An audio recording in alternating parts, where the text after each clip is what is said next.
ಎಲ್ರಿಗೂ ನಮಸ್ಕಾರ. ನಾನು ನಿಮ್ಮ ಪ್ರೀತಿಯ ಶರಣ್ಯ ಶೆಟ್ಟಿ. ಇವತ್ತು ನಾನು ಮಾತಾಡ್ತಾ ಇರೋದು ನನ್ನ ಊರು ಗರ್ತಿಕೆರೆ ಬಗ್ಗೆ. ಸೊ ನಾನು ಬೆಳೆದಿದ್ದು ಬೆಂಗಳೂರೇ ಆದ್ರೂ ಪ್ರತಿ ಬೇಸಿಗೆ ರಜಕ್ಕೂ ಗರ್ತಿಕೆರೆಗೆ ಹೋಗ್ತಾ ಇದ್ದೆ. ಅಲ್ಲಿ ನನ್ನ ತಾತ ಅಜ್ಜಿ ನನ್ನ ಇಡೀ ಕುಟುಂಬ ಇರೋರು. ವಾಪಸ್ ರಜಾ ಮುಗ್ದು ಬರ್ಬೇಕಾದ್ರೆ ತುಂಬಾ ಬೇಜಾರಾಗೋದು. ಅಷ್ಟು ನನಗೆ ಗರ್ತಿಕೆರೆ ತುಂಬಾ ಇಷ್ಟವಾದಂತ ಜಾಗ.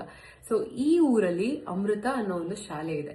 ಈ ಶಾಲೆಗೆ 73 ವರ್ಷ ಕಂಪ್ಲೀಟ್ ಆಗಿದೆ. ಇಲ್ಲಿ ಕಾಲೇಜ್ ಕೂಡ ಲೇಟರ್ ಆನ್ ಡೇಸ್ ಆಗಿದೆ. ಅಂಡ್ ನಾನು ಕೂಡ ಚಿಕ್ಕ ವಯಸ್ಸಲ್ಲಿದ್ದಾಗ ನನ್ನ ಅತ್ತೆ ಚಿಕ್ಕಮ್ಮ ಜೊತೆ ಆ ಶಾಲೆಗೆ ಹೋಗಿರೋ ನೆನಪು ಒಂದಿನ 2 ದಿನ ಹಾಗೆ ಹೋಗಿ ಬಂದಿದ್ದೀನಿ.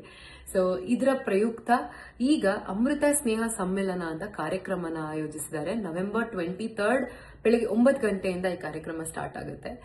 ಅಂಡ್ ಇದ್ರಲ್ಲಿ ಏನ್ ನಡೆಯುತ್ತೆ ಈ ಕಾರ್ಯಕ್ರಮದಲ್ಲಿ ಅಂತ ಅಂದ್ರೆ, ಯಾರ್ಯಾರು ಈ ಕಾಲೇಜಿಂದ ಸ್ಕೂಲಿಂದ ಆಚೆ ಹೋಗಿದ್ದಾರೆ, ಯಾರ್ಯಾರು ಸಾಧನೆ ಮಾಡಿದ್ದಾರೆ ಅವ್ರನ್ನೆಲ್ಲ ಕರೆದು ಗೌರವನ ಅರ್ಪಿಸ್ತಾರೆ. ಅಂಡ್ ಸಾಂಸ್ಕೃತಿಕ ಕಾರ್ಯಕ್ರಮ ಕೂಡ ಇದೆ ಅಂತ ಹೇಳಿದ್ರು. ತುಂಬಾ ಖುಷಿ ಆಯ್ತು, ಯಾಕಂದ್ರೆ ನನ್ನ ತಾಯಿ, ನನ್ನ ಇಡೀ ಕುಟುಂಬ ಅಲ್ಲಿ ಓದಿದೆ. ಅಂಡ್ ನನ್ನ ತಾಯಿ ತುಂಬಾ ಚಿಕ್ಕ ವಯಸ್ಸಲ್ಲಿ ಅವರು ಹಾಡು ಹೇಳ್ತಾ ಇದ್ರು, ನಾಟಕ ಮಾಡ್ತಾ ಇದ್ರು ಅಂತೆಲ್ಲ ಕೇಳಿದೀನಿ ಅವ್ರ ಬಾಯಿಂದ. ಸೊ ಇವಾಗ ನಾನಾಗಿ ಒಂದು ಅವರ ಓದಿದ್ದು, ಅವರು ಬೆಳೆದಿದ್ದು ಜಾಗನ ನೋಡೋ ಒಂದು ಆಪರ್ಚುನಿಟಿ ನಂಗೆ ತುಂಬಾ ಖುಷಿ ಆಗುತ್ತೆ.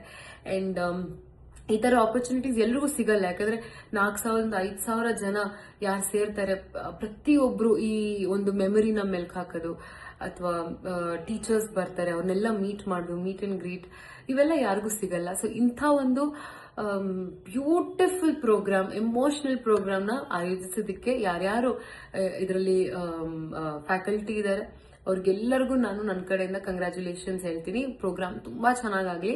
ಅಂಡ್ ಪ್ರತಿಯೊಬ್ರು ಯಾರ್ಯಾರು ಅಮೃತ ಕಾಲೇಜಲ್ಲಿ ಓದಿದೀರಾ, ಅಮೃತ ಶಾಲೆಯಲ್ಲಿ ಓದಿದೀರಾ, ಎಲ್ಲರೂ ಈ ಕಾರ್ಯಕ್ರಮಕ್ಕೆ ಪಾಲ್ಗೊಳ್ಬೇಕು.